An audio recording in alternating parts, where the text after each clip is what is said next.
Welcome to my channel.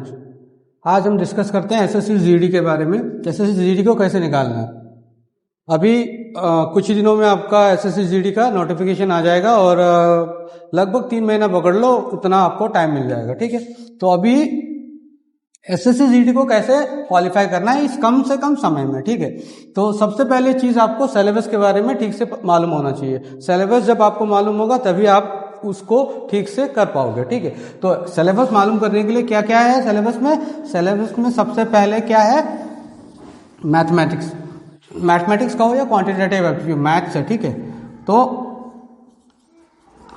फिर reasoning है, फिर जीके है, फिर इंग्लिश है।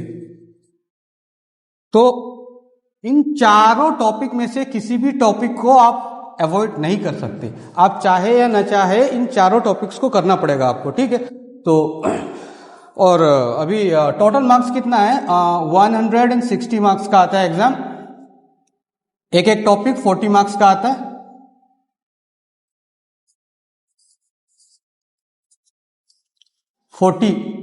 नंबर ऑफ क्वेश्चन कितना है, 20। नंबर ऑफ क्वेश्चन कितना है, 20। नंबर ऑफ क्वेश्चन कितना है, 20। नंबर ऑफ क्वेश्चन कितना है, 20। मतलब इंग्लिश से आपको 20 क्वेश्चन मिल जाएंगे, जीके से भी 20 क्वेश्चन, रीजनिंग से भी 20 क्वेश्चन, मैथ से भी 20 क्वेश्चन।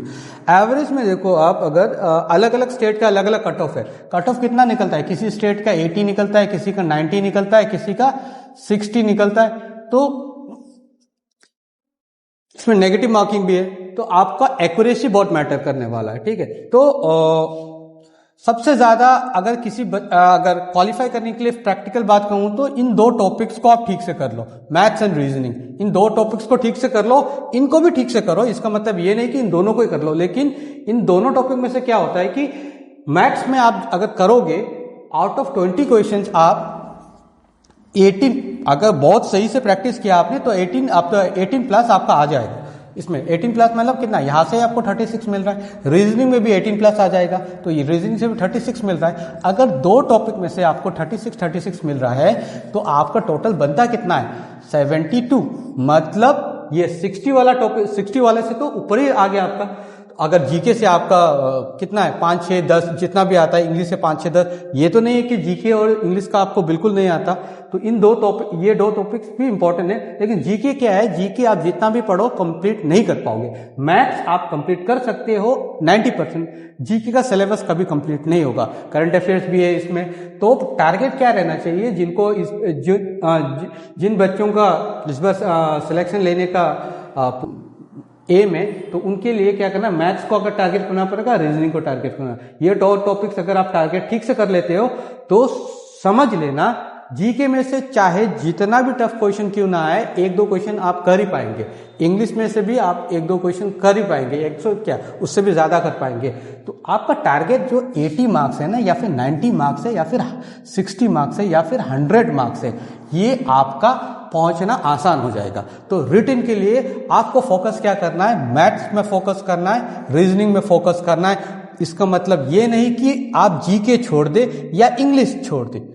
इंग्लिश का वोकेबुलरी जो है, ये वोकेबुलरी सबसे बोरिंग टॉपिक है। वोकेबुलरी सबसे बोरिंग टॉपिक है, लेकिन वोकेबुलरी आपको पढ़ना पड़ेगा। ठीक है, और फ्रेज एंड इडियम्स आता है इसमें, वोकेबुलरी आते हैं। फिर जीके में क्या, पॉलिटिकल साइंस में 1-2 क्वेश्चन करना है। स्पोर्ट्स रिलेटेड तो आता ही है, क्योंकि जीडी एक्टिव और उस वहां से थोड़ा करना है आपको।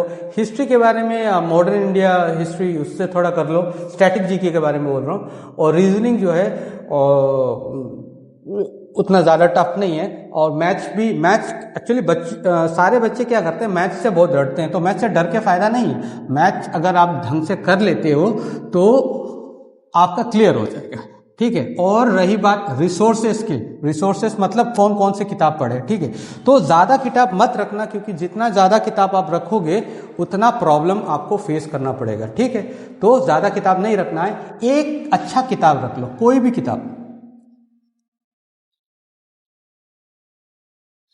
मैं तो सजेस्ट करूंगा, पीडब्ल्यू का एक आता है, एसएससी जीडी का, ज़्यादा भारी भरकम किताब नहीं रखना है, क्योंकि वो आप कंप्लीट नहीं कर पाओगे।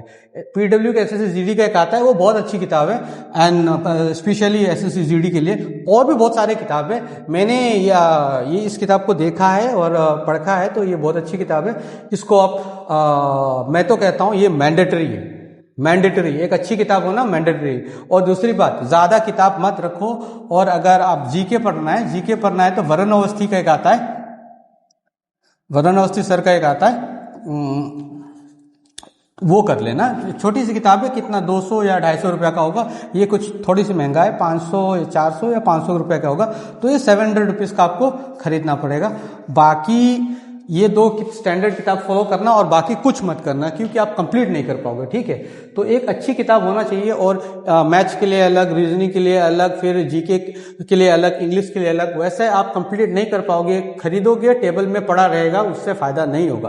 तो सबसे अच्छी बात क्या है कि आप एक किताब खरीदो, उसको डाइजेस्ट करो, बार बार उसको रिपीट करो। रिवीजन बहुत इंपॉर्टेंट है, और अभी धूमधाम से प्रैक्टिस करो, और बस इतना ही है। तो ज़्यादा स्ट्रेस लेने की ज़रूरत भी नहीं है। मैथ्स को थोड़ा इंप्रूव कर लो। मैथ्स सबसे ज़्यादा इजी टॉपिक मैं बता रहा हूँ, क्योंकि मैथ्स एक बार कर लेते हो ना, तो आपका प्रॉब्लम नहीं होगा, ठीक है।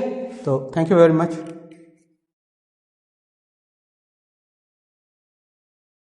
क्या हम सांगमल हलवा 6 मिनट